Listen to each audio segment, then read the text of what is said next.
यहाँ कुरान का कानून चलेगा, जिसे रहना है कुरान और शरीयत के अहकाम के मुताबिक रहे, नहीं रहना तो पाकिस्तान से दफा हो जाए।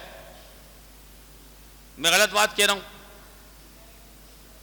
मेरे दोस्तों? जब तक हमें पता नहीं चलेगा पाकिस्तान हासिल क्यों किया और कैसे किया, उस वक्त तक मसला हल नहीं होगा। मसला हल ऐसे ही होगा जब तक हम अपने अंदर तब्दीली लेकर नहीं आएंगे। अदल व इंसाफ, आज मुझे बताइए रिश्वत का क्या आलम है पाकिस्तान के अंदर? मैं किसी एक इदारे, किसी एक शख्स की बात ही नहीं कर रहा। आप जायज काम भी बगैर रिश्वत के नहीं करवा सकते। गलत तो नहीं कह रहा मैं, कोशिश करके देख लो, कोई एक जायज काम करवा लो आप। रिश्वत हर जगह, हर जगह रिश्वत, हर जगह चाय पानी, हर जगह मिठाई। क्यों? अर्राशी वल मुर्तशिक किलाहुमा फिन्नार। क्या महबूब ने पहले नहीं फरमा दिया था कि रिश्वत लेने वाला देने वाला दोनों जहन्नमी है? आज जनाब जब ये बातें असेंबली में कोई करे ना तो उसे वहां तक पहुंचने नहीं दिया जाता। ऐसा ही है ना, क्योंकि अगर ये वहां जाएंगे, मौलवी का काम सियासत करना नहीं है, मौलवी का काम नमाज पढ़ाना है। मुझे बताइए क्या फारूक आजम ने सियासत नहीं की? 22 लाख मुरब्बा बिल पर हुकूमत ऐसे ही कर ली थी क्या? उनके दौर में अलग अलग शहरों के गवर्नर नहीं थे? कैसे चला निजाम अदल व इंसाफ से कि एक तन्हा अकेली औरत हाथ में सोने की अशरफियां से उछालते हुए फारूक आजम रज़ी अल्लाह तआला अन्हु के एक हुकूमत के कोने से दूसरे तक चले जाए, कोई उसे छेड़ने वाला रोकने वाला नहीं होता था। खुद फरमाते थे अगर नहरे फुरात के किनारे बकरी का बच्चा प्यास से, भूखे प्यास से मर गया तो कल उम्र से उसका हिसाब होगा। आज मुझे बताइए क्या सैलाब में बच्चे डूब के नहीं मर रहे? क्या गरीब मर्द और औरतें बराए फरोख्त का बोर्ड लेकर बच्चे बेचने खड़े नहीं हो गए? क्या लोग अपने हाथों से अपने बच्चों को जहर देना शुरू नहीं हो गए? कहां है हुक्मरान? बात रियासत मदीना की जाती है।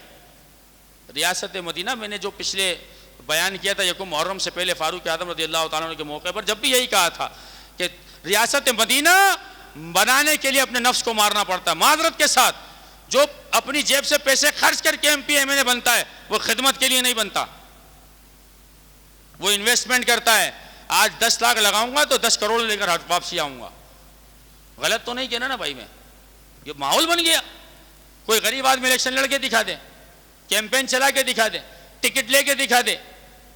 मेरे दोस्तों और मेरे अजीजों, जब तक पाकिस्तान में इस्लामी कवानीन नाफिज नहीं होंगे, याद रखिए पाकिस्तान बना ही इसीलिए था। इसका आइन आप उठा के पढ़िए, कॉन्स्टिट्यूशन उठा के पढ़िए, आपको अच्छे से पता चलेगा कि शुरुआत में लिखा है ये मुल्क खुदा पाकिस्तान मुल्क खुदादाद है, अल्लाह की मिल्कियत है, अल्लाह के नाम पर हासिल किया गया है, निज़ाम मुस्तफ़ा के निफाज के लिए इसको कायम किया गया है। मेरे दोस्तों और मेरे अजीज़ों, जब तक निज़ाम मुस्तफ़ा दीन तख्त पर नहीं आएगा, ज़िल्लत और रुसवाई हमारा मुकद्दर रहेगी। तो दोस्तों और अजीज़ों, वतन से मोहब्बत ये इंसान का फितरी अमल है। महबूब करीम सल्लल्लाहु ताला अलैहि वसल्लम जब मदीने के करीब पहुँचते अपनी सवारी को तेज़ कर देते कि मैं जल्दी से मदीने पहुँच जाऊँ। फरमाया उलमा ने कि इसमें मदीने की फजीलत भी मौजूद है और मदीने से हुजूर की मोहब्बत की दलील भी मौजूद है। हर शख्स को अपने वतन से, अपनी ज़बान से, अपनी कौम से मोहब्बत होती है। लेकिन याद रखिए जब बात इस्लाम की आए, मुआशरा कैसे बनता है? मुल्क से बनता है। मुआशरा दीन से बनता है, मजहब से बनता है। माना ये कि हमारी सारी मोहब्बतें हमारे दीन और हमारे मजहब पे कुर्बान हो जाएं। मेरी ज़बान, मेरी कास्ट, मेरा नाम, मेरी कौम, मेरा वतन, ये सब कुछ इस्लाम पर कुर्बान है। याद रखिए जब तक हम इस्लाम के नाम पर जमा नहीं होते तो जिस तरह हमारे यहाँ कत्ल गारत गिरी है ना, ऐसे ही रहेगी। उर्दू बोलने वाला पठान का दुश्मन, पठान पश्तो बोलने वाला पंजाबी का दुश्मन, सराइकी बोलने वाला सिंधी का दुश्मन, सिंधी बोलने वाला एक दूसरे उर्दू बोलने वाले का दुश्मन। मेरे भाइयों, मेरे अजीज़ों, वतन अजीज़ मुल्क पाकिस्तान हमने लिसानियत के लिए नहीं बनाया था, हमारे बड़ों ने, हमारे बुजुर्गों ने इस्लाम के लिए बनाया था, और इस्लाम का असल चेहरा देखना है, यही उर्दू बोलने वाला, यही पश्तो बोलने वाला, यही सिराइकी बोलने वाला, यही सिंधी और बलोची बोलने वाला जब हरम में जाता है तो एक ही जगह खड़े होकर दूसरे बोलता भाई मेरे बराबर में आ जाओ। पर यहां आके तुम्हें क्या हो जाता है? मेरी बातें गलत तो नहीं? मेरे दोस्तों और अजीजों, जब तक यह मुआशरा इस्लाम के नाम पर इकट्ठा नहीं होता, हर शख्स को अपने हिस्से का काम करना पड़ेगा। कुछ नहीं होगा अंधेरों को बुरा कहने से, अपने हिस्से का दिया खुद ही जलाना होगा। समझ रहे हो आप? मैं आपको इल्जाम दूं, आप मुझे इल्जाम दो, मैं हुकूमत को इल्जाम दूं, वो उसको इल्जाम दे, तो इल्जामात का सिलसिला तो चल रहा है। लेकिन बात जरा सी, मैं आखिरी की तरफ आ रहा हूं और नाराज नहीं होइएगा मेरी बात पर, मैं बाखुदा में किसी पार्टी से मेरा ताल्लुक नहीं, मैं सिर्फ पाकिस्तान की बात कर रहा हूं। आज पाकिस्तान को कोई कुछ कह दे, आपको यहां दर्द होता है? नहीं होता। मैं सही बोल रहा हूं, नहीं होता। लेकिन अगर आपके लीडर को कुछ कह दे, ओ हो, आपकी नजर में तो अगला बंदा काफिर हो गया। यही चल रहा है सोशल मीडिया पे, यही चल रहा है। हम जो आपस में दस्तों गिरे बाएं, वही लीडर जिनके लिए हम लड़ रहे हैं, वो एक दस्तरखान पे बैठ के खाना खा रहे हैं।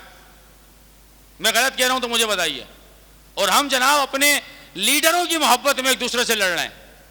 जब तक ये सिलसिला रहेगा, पाकिस्तान कभी तरक्की कर सकता? अगर पाकिस्तान को तरक्की करता देखना है तो हमें अपने हिस्से का दिया खुद जलाना होगा। अब मैं अपने घर से निकलूं, कचरे की थैली फेंक दूं और बोलूं देखो यार गंदगी, कचरा उठाने वाला कोई नहीं है, गलती किसकी है?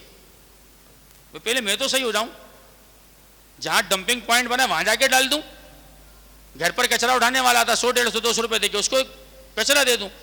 सफाई जब तक हम अपने घर, आप अपने घर की सफाई दरवाजे की शुरू रखें, इंशाल्लाह पूरा मोहल्ला साफ हो जाएगा।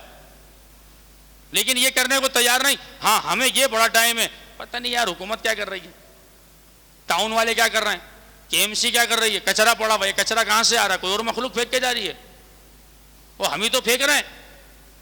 मेरी बात समझ में आ रही है? मेरे दोस्तों और अजीजों, अगर मैं हुकूमत को सही नहीं कह रहा, वो तो अपने काम कर ही नहीं रही, मैं तो अपनी बात कर रहा हूं आपस की, कि हम जरा अपने आने वाली नस्लों को बताएं कि बेटा पाकिस्तान सिलेंसर निकालकर बाइकें चलाने के लिए नहीं था। 14 अगस्त को सोचो सही, जरा एक लम्हे के लिए सोचना आप, बराए मेहरबानी तवज्जो करिएगा। जिस वक्त रेडियो पाकिस्तान से रात 12 बजे ये ऐलान हुआ होगा, ये वतन अजीज मुल्क पाकिस्तान है, बताओ जिन्होंने मेहनतें की उनका क्या हाल हुआ होगा, कैसी खुशी मिली होगी। वो तो फौरन सजदे में गिर गए होंगे, अल्लाह का शुक्र अदा किया होगा। आज हमारी कौम को तो पता नहीं ना, नौजवान 14 अगस्त से बाजे बजाते फिर रहा है।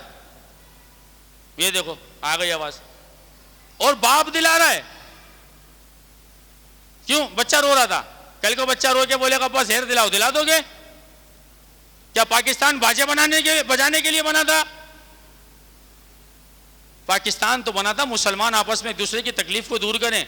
यहां तो बच्चा बीमार बंदा सो रहा है, उसके घर के बाहर पॉम, क्या है यार? ये कौन सा तरीका 14 अगस्त बनाने का? कहां लिखा है 14 अगस्त इस तरह मनाई जाए? जनाब फायरिंगें की जाएं, सुबह पता चलता है जनाब इतने लोगों को गोली लग गई, बम फाड़े जाएं, मर्द औरत एक जगह जमा होकर हल्ला गुल्ला 12 बजे। ये तो वो वक्त था जब अल्लाह के हुजूर सजदे में गिर जाते, मौला तेरा करम तूने पाकिस्तान दिया।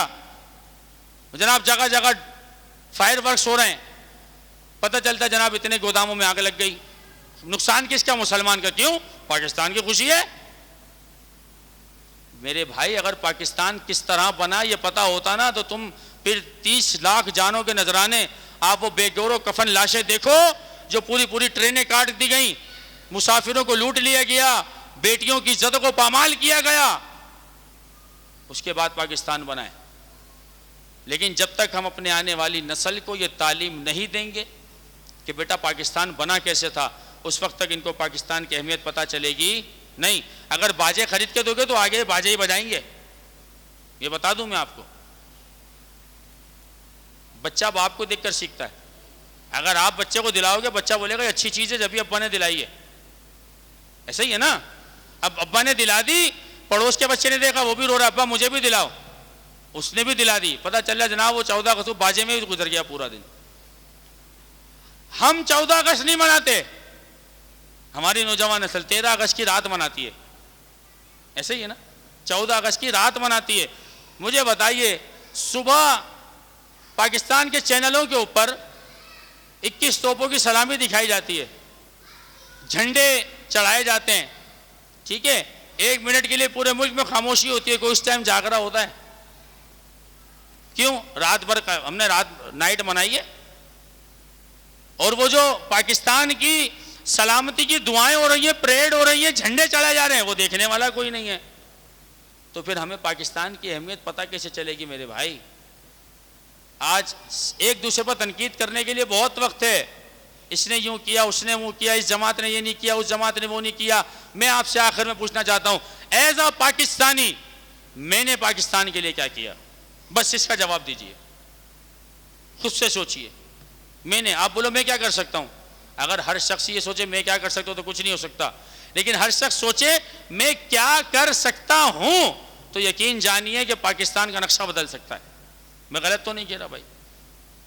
तो मेरे दोस्तों, जो मेरे बुजुर्ग बैठे हैं, मैं उनसे गुजारिश करूंगा हाथ जोड़ के, अपने बच्चों को बिठाकर बताइए कि बेटा हमारे आबा अजदाद ने ये कुर्बानियां देकर पाकिस्तान आए थे, हम अपनी इतनी ज़मीनें छोड़कर यहाँ आए थे, हम अपनी कारोबार अपनी जायदादें छोड़कर आए थे, रास्ते में हमारा फला दोस्त शहीद हुआ था, हमारे अब्बू का दोस्त शहीद हो गया था, हमारे फला रिश्तेदार कहीं रह गए थे, बीच में काट दिया गया, कुर्बानियां दे के बड़ी मुश्किल से पाकिस्तान पहुंचे। तो मेरे दोस्तों और मेरे अजीज़ों, फिर हमारे बच्चों को पता चलेगा कि हाँ पाकिस्तान कैसे हासिल किया। और आखिर में ये भी ज़रूर बताइए कि इस पाकिस्तान को हासिल करने के लिए उलमा का कितना बड़ा किरदार था। लेकिन कैसे बताओगे यार, ये तो हमें खुद नहीं पता। हमारे पास यूट्यूब पर फेसबुक पर देखने के लिए बहुत टाइम है वीडियोस, लेकिन तारीख़ पाकिस्तान